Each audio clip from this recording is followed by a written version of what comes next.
सहकार प्रणाम। सहकार साथियों, जैसा कि हमने बताया है कि हम अपने चैनल पर सहकारी समितियों के अधिनियम में सम्मिलित यानी कि लागू अन्य अधिनियमों की चर्चा कर रहे हैं और इसी कड़ी पर हम लिमिटेशन एक्ट 1963 यानी कि परिसीमा अधिनियम 1963 पर चर्चा कर रहे हैं। साथियों, लिमिटेशन एक्ट में वर्णित प्रावधानों के मध्य सहकारी समितियों के अधिनियम में निर्धारित विशिष्ट प्रावधानों की चर्चा हमने अपने पहले वीडियो में की है।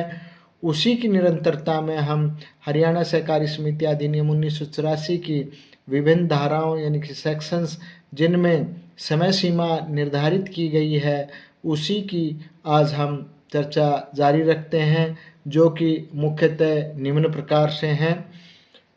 वीडियो को लाइक और शेयर ज़रूर करें, कमेंट लिखना ना भूलें और सहकारिता के नियम, अधिनियम और प्रबंधन की जानकारी के लिए चैनल को सब्सक्राइब ज़रूर करें। साथियों, Haryana cooperative society act 1984 section 27 resigning of resolutions में बताया गया है कि provided further that no such proceedings under this section shall be initiated after a period of 6 years from the date of passing the resolution। यानी कि section 27 धारा 27 प्रस्तावों का निरस्तीकरण, इसके अतिरिक्त इसमें ये प्रावधान किया गया है कि इस धारा के अंतर्गत कोई भी कार्यवाही प्रस्ताव पारित होने की तिथि से 6 वर्ष की अवधि के पश्चात आरंभ नहीं की जाएगी। Section 58 Power to lease, notwithstanding anything contained in the Transfer of Property Act 1882 or any other law for the time being in force, the duration of any lease executed by a member or property mortgaged or charged to a cooperative society shall not exceed 5 years। यानी कि हरियाणा सहकारी समितियां अधिनियम 1984 की धारा 58 पट्टे पर देने की शक्तियों के बारे में उसमें कहा गया है कि संपत्ति अंतरण अधिनियम 1882 या तत्समय प्रवृत्त किसी अन्य कानून में निहित किसी बात के होते हुए भी किसी सदस्य द्वारा निष्पादित किसी पट्टे या सहकारी समिति को बंधक या भारित संपत्ति की अवधि 5 वर्ष से अधिक नहीं होगी। आगे Haryana cooperative society act 1984 section 65 limitation of interest, notwithstanding anything contained in this act, rules, bylaws or in any agreement in this behalf, a cooperative society shall not recover interest on short-term loans given to members in excess of the principal amount of the loan advance। यहाँ पर जो short term loan का explanation दिया गया है उसमें है, explanation में है, for the purpose of this section short term loan means a loan granted for a period up to 15 months. धारा 65 ब्याज की सीमा, इस अधिनियम नियमों व उपविधियों या इस संबंध में किसी करार में किसी बात के होते हुए भी कोई सहकारी समिति अपने सदस्य को दिए गए अल्पावधि ऋणों पर दिए गए ऋण की मूल राशि से अधिक ब्याज नहीं वसूलेगी। यहाँ पर अल्पावधि ऋण के बारे में स्पष्टीकरण दिया गया है। इस धारा के प्रयोजन के लिए अल्पावधि ऋण से तात्पर्य 15 महीने तक की अवधि के लिए दिया गया ऋण है। साथियों, किसी भी तरह की कोऑपरेटिव सोसाइटी, चाहे वो कोऑपरेटिव बैंक है या कोई अन्य सोसाइटी है, जो कि 15 माह के लिए शॉर्ट टर्म लोन अपने सदस्यों को देती है, तो वह उस लोन के लिए जो राशि मूल राशि है, जो मूलधन राशि है, उससे अधिक ब्याज नहीं वसूलेगी, नहीं वसूल सकती है। तो यहाँ पर यह स्पष्ट किया गया है। और Haryana cooperative society act 1984 section 101 surcharge provided that no surcharge proceedings shall be initiated under this section in respect of any act or omission in respect of a person against whom an inquiry is made, except within 5 years of the date on which such act or omission was committed। यानी कि Haryana cooperative society 1984 की धारा 101 जो कि अधिभार है, उसमें कहा गया है कि इस धारा के अंतर्गत किसी ऐसे व्यक्ति के विरुद्ध जिसके विरुद्ध जांच की गई है, किसी कार्य या चूक के संबंध में अधिभार की कार्यवाही उस तिथि से 5 वर्ष के भीतर आरंभ नहीं की जाएगी जिस तिथि को ऐसा कार्य या चूक की गई थी। यानी कि कहने का अभिप्राय यह है कि जिस दिन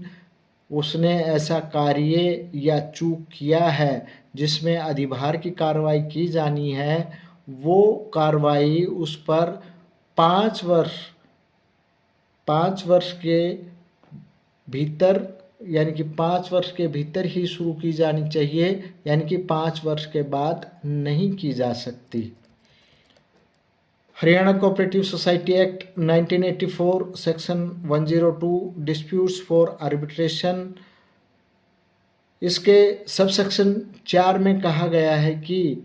no dispute arising in connection with the election of committee member और officer of the society shall be entertained by the registrar unless it is referred to him within 30 days from the date of the declaration of the result of election। यानी कि मध्यस्थता के लिए विवाद, इसका जो सब सेक्शन 4 है उसमें कहा गया है कि समिति के सदस्य या पदाधिकारी के चुनाव के संबंध में उत्पन्न होने वाले किसी भी विवाद पर रजिस्ट्रार द्वारा तब तक विचार नहीं किया जाएगा जब तक कि वह चुनाव परिणाम की घोषणा की तिथि से 30 दिनों के भीतर रजिस्ट्रार को संदर्भित न कर दिया जाए। यानी कि अगर इलेक्शन पिटीशन दर्ज की जानी है वो date of declaration of result के 30 दिनों के अंदर अंदर रजिस्ट्रार को कर दी जाए। Haryana cooperative society act 1984 section 105 winding up orders का सब सेक्शन 5 हमें बताता है कि the winding up proceedings of a society shall be completed within a period of 3 years from the date of order of the winding up unless the period is extended by the registrar, provided that the registrar shall not extend the period exceeding 1 year for the first time and 2 years as a whole। यानी कि जो हरियाणा सहकारी समितियां अधिनियम 1984 की धारा 105 है उसमें कहा गया है, समापन आदेश है, उसमें कहा गया है कि किसी भी सोसाइटी के समापन की कार्यवाही समापन आदेश की तिथि से 3 वर्ष की अवधि में पूरी की जाएगी जब तक कि रजिस्ट्रार द्वारा यह अवधि न बढ़ाई जाए, परंतु रजिस्ट्रार पहली बार 1 वर्ष से अधिक और कुल मिलाकर 2 वर्ष से अधिक अवधि नहीं बढ़ाएगा। हरियाणा सहकारी समितियां अधिनियम 1984 के धारा 114 यानी कि 114 अपील्स का सबसेक्शन 2 हमें बताता है An appeal against any decision or order under subsection 1 shall be made within 60 days from the date of decision or order। यानी कि धारा 114 जो कि अपील के बारे में है उसमें कहा गया है कि उपधारा 1 में निहित किसी निर्णय या आदेश के विरुद्ध अपील निर्णय या आदेश की तिथि से 60 दिनों के भीतर निम्न मामलों में की जाएगी। यानी कि जो भी किसी भी अथॉरिटी द्वारा अगर आदेश पारित किया गया है या कोई निर्णय दिया गया है उसकी अपील अगर की जानी है नेक्स्ट अथॉरिटी को, अपीलेंट अथॉरिटी को, तो वो 60 दिन के भीतर की जाएगी। साथियों, आगे हम लिमिटेशन एक्ट पर चर्चा जारी रखेंगे। वीडियो को लाइक करें, शेयर करें तथा सहकारिता की जानकारी के लिए चैनल को सब्सक्राइब ज़रूर करें। आप हमसे जुड़े रहें। धन्यवाद। जय हिंद, जय सहकार।